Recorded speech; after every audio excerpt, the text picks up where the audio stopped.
Before I begin, I need to make an unfortunate, painful announcement. There's no way to say this lightly, so I'm just gonna say it. This will be the last video I ever make for this channel. Sorry guys, but the circumstances of my life have just made continuation of this channel impossible. This has nothing to do with my worship of the Elder Gods, particularly Xel'lotath, my Lord and Savior. Though I will say that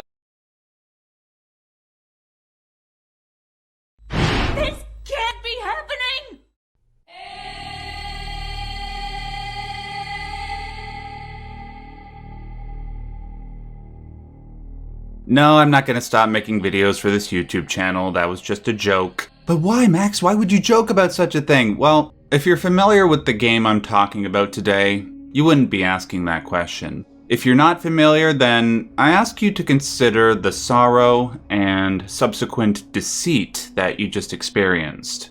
Imagine having those feelings invoked multiple times, each time with the same level of potency. Given how subjective the horror genre is, a universally loved horror experience is rare. It is those who pay close attention to the most revered examples of horror that will uncover patterns, ones they can exploit to scare every type of person. One such pattern is the feeling of powerlessness. Sometimes a person can feel powerless at the hands of a more powerful, bloodthirsty being. Other times, a person will fall victim to the invisible psychic forces clawing away at them from within. And in a few instances, both will happen at the same time.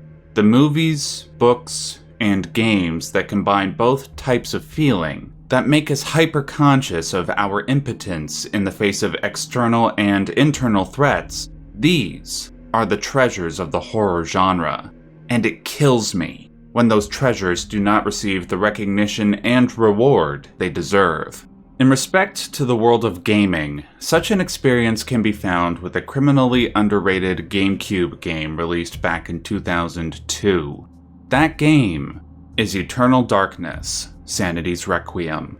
The feeling of powerlessness was evoked within me numerous times while playing Eternal Darkness, stemming from both the story and the gameplay. I will go into greater detail regarding both in a moment, but I need to give immediate focus to something that is tangentially related to Eternal Darkness, something that also gave me a feeling of powerlessness. Eternal Darkness did not sell well upon its release. This is in part due to the fact that all-time classic games were releasing around the same time. Games like Grand Theft Auto 3. There was a sizable number of beloved GameCube games that came out that year as well, including Metroid Prime, The Legend of Zelda: The Wind Waker, and Super Mario Sunshine. Most importantly, one of the most beloved games in the survival horror genre released on the GameCube a few months prior, overshadowing Eternal Darkness, no pun intended. That, of course, was the Resident Evil remake.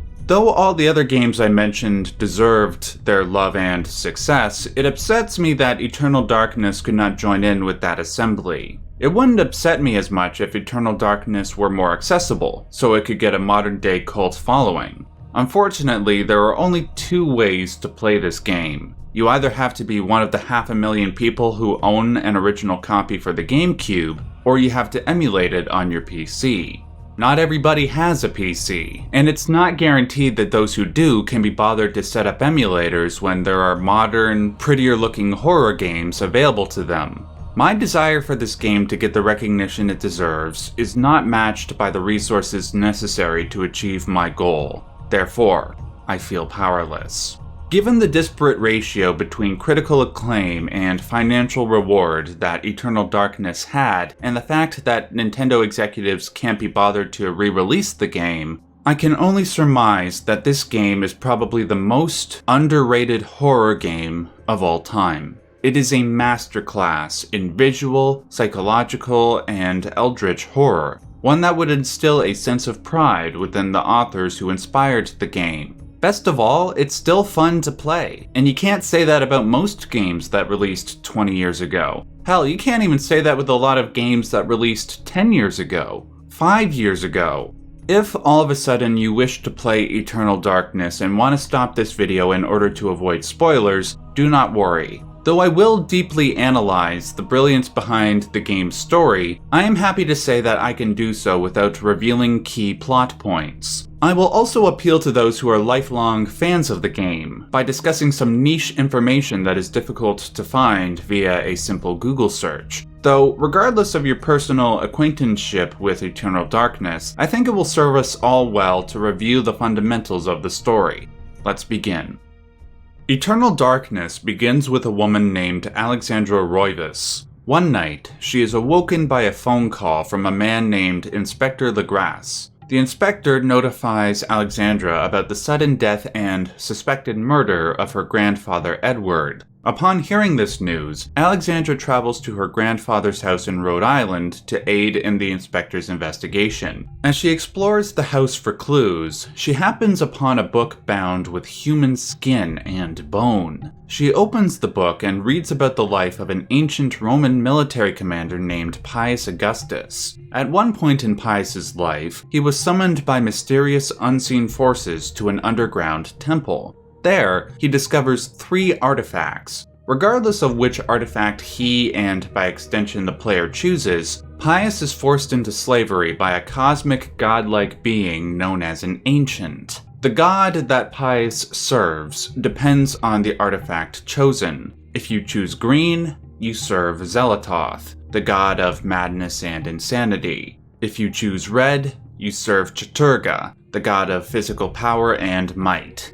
And if you choose blue, you serve Ulyaoth, the god of magic. All 3 gods bear the same desire, to be summoned to Earth, so it can feed on the bodies and souls of humans. After reading the story of Pius, Alexandra investigates other parts of the house, where she discovers several ripped out pages from the tome. These pages detail the stories of multiple playable protagonists who have either come into contact with Pius, people who serve the Ancients, and/or the Ancients themselves. With every page that Alexandra reads, she not only begins to understand the Ancients' role in her grandfather's death, but she also begins to understand that several of the most significant events in human history were either orchestrated by the Ancients or at least related to them. Such events include the Inquisition, World War I, and even relatively recent events like the Gulf War. With each page that we read, a painful truth is further cemented.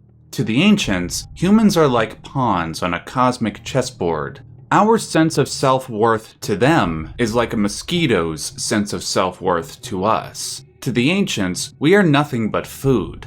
This minimalization is compounded by the unavoidable and frequent bouts with insanity and near death that these protagonists face. For 2,000 years, these protagonists, amongst many other individuals, have tried to prevent the arrival of an ancient on Earth, but to no avail.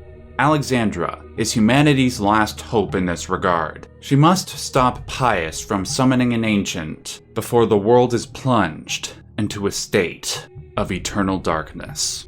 That is as much as I can reveal without getting into heavy spoiler territory. Without having said anything about this game's inspirations, I am certain that several of you have already noticed H.P. Lovecraft's fingerprints all over this story. We will get to him amongst several other authors in a moment, but before I do, I will continue my effusive streak by talking about the gameplay.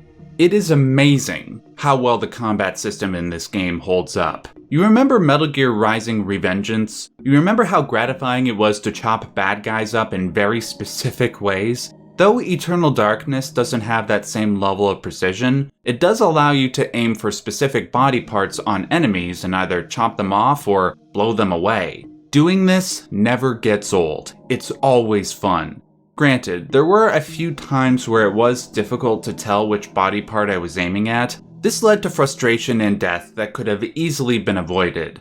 For instance, on the bigger enemies, if I want to aim at their eyeball, I can't do so for certain unless I can see it highlighted. This could have easily been remedied if I could see the highlight clip through their back. But aside from those few instances, slicing off the arms, legs, and heads of walking corpses and eldritch entities offers a level of fun that I rarely get from modern titles. This is in part amplified by the ever-present feeling of dread and powerlessness, like I mentioned before.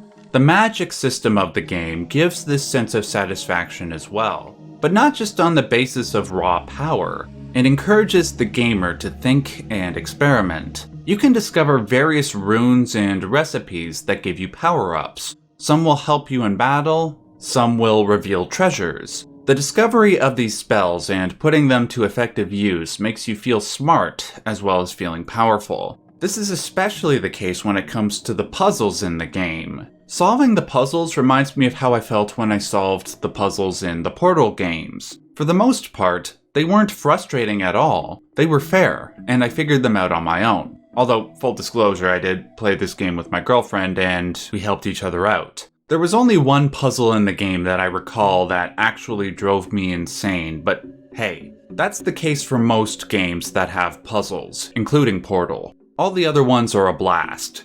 And of course, I cannot conclude my discussion of the gameplay without talking about the sanity effects, trademark Nintendo 2002.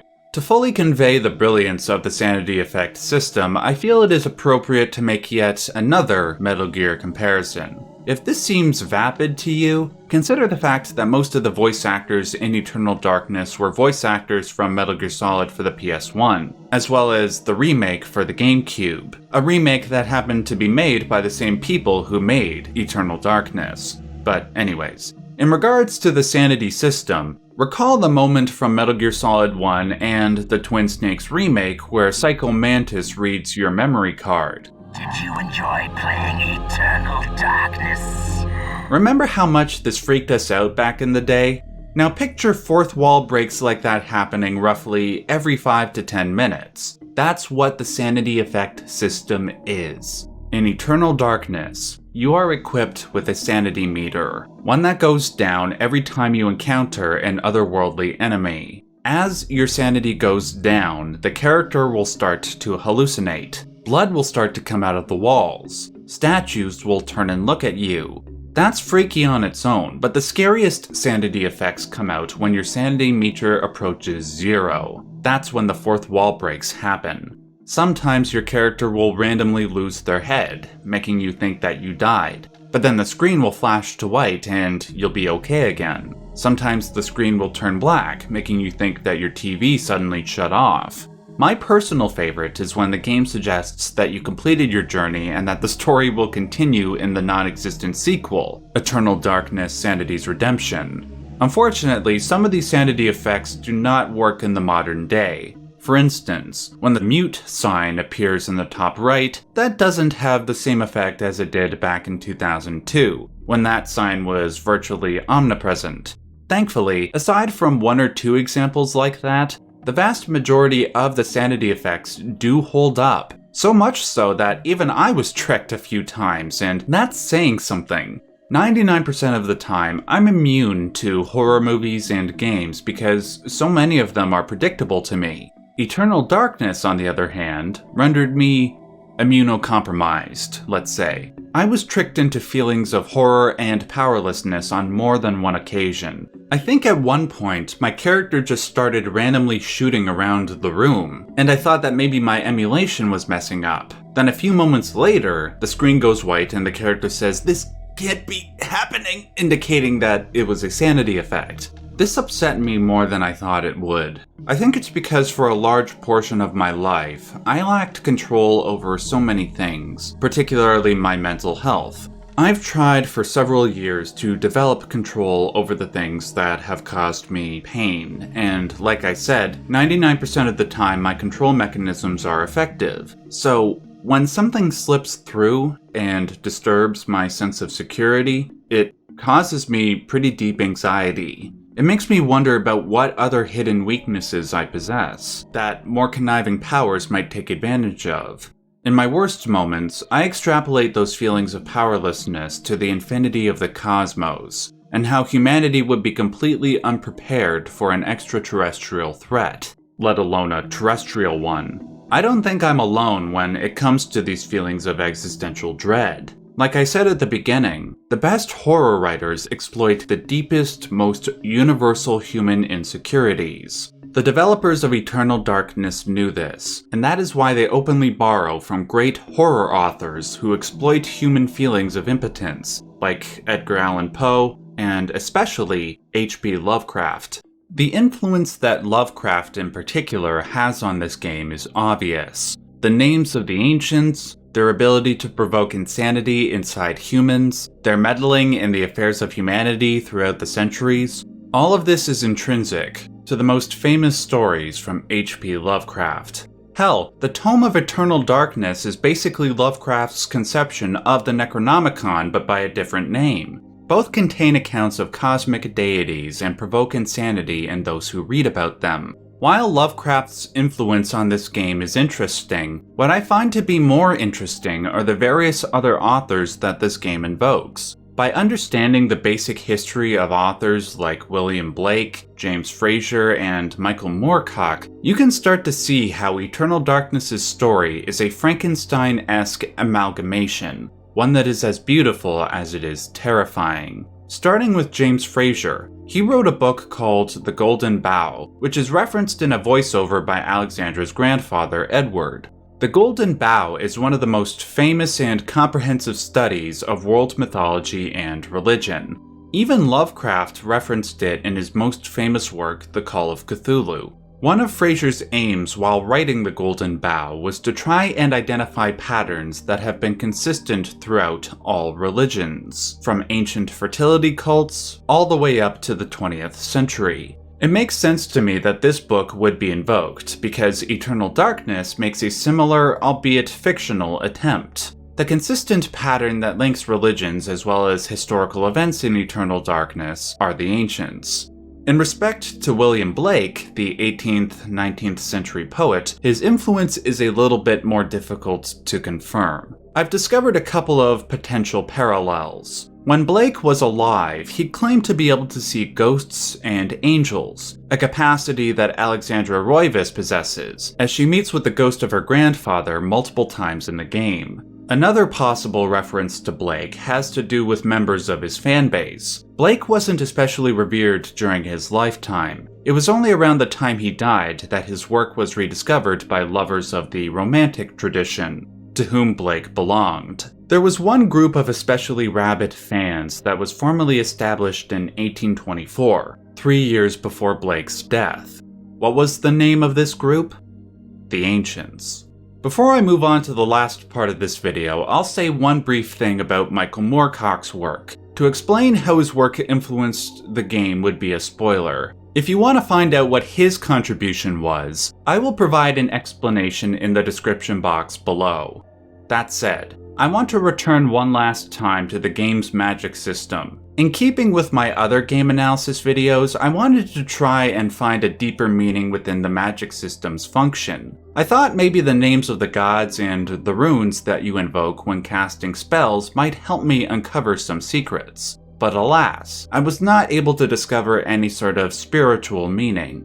That said, I can prove that there was an underlying logic to its creation. I recently came across a book called Game Magic, written by Jeff Howard, a senior lecturer at Falmouth University in the UK. He pointed out that the names of the runes and gods follow a syntactical logic by which individual words are constructed in terms of prefixes, suffixes, and similar sounds. For example, the runes known as Mantorok and Mantorok mean protect and project, respectively. Because project and protect are analogous concepts, and perhaps because they are only one letter apart in English, they are expressed through phonetically similar words. But wait, it gets better. The runes Santak and Aratak refer to animate entities, self and creature. Therefore, they end with the suffix tak.